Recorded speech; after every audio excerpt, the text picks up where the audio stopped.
গোলাঘাটত আসাম নিউজ 24 অভিনৱ প্ৰয়াস।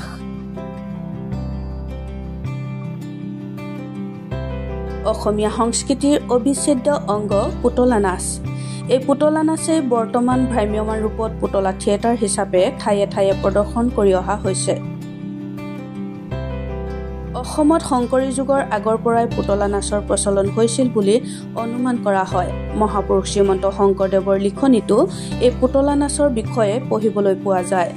গোলাঘাট জিলাত আসাম নিউজ 24 উদ্যোগত গোলাঘাট বেজবৰুৱা উচ্চতৰ মাধ্যমিক বিদ্যালয়ৰ সমীপৰ আছু ফিল্ডত 4, 5 আৰু 6 এই 3 দিনীয়া কাৰ্যসূচীৰে ৰংঘৰ পুতলা থিয়েটাৰ অনুষ্ঠিত কৰা হৈছে। এই পুতলা থিয়েটাৰে গোলাঘাটত ৰাইজৰ বিপুল সমাদৰ লাভ কৰা পৰিলক্ষিত হৈছে। অসমত হেৰাই যাব ধৰা আপুৰুগীয়া সংস্কৃতি তথা অতীতৰ পৰা অসমৰ গাঁৱে ভূঞে বিপুল সমাদৰ লাভ কৰি অহা পুতলা থিয়েটাৰ নৱপ্ৰজন্মৰ মাজত চিনাকি কৰাই দিয়াৰ উদ্দেশ্যে আসাম নিউজ 24 এই বিশেষ প্ৰয়াস।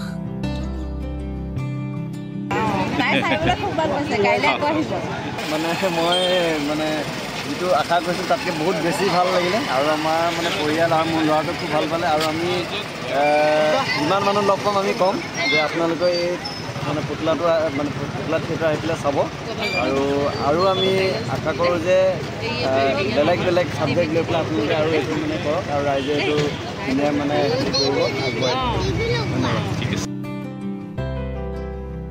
গোলাঘাটৰ পৰা পল্লৱিকা বৰুৱাৰ ৰিপৰ্ট, সময় অসম।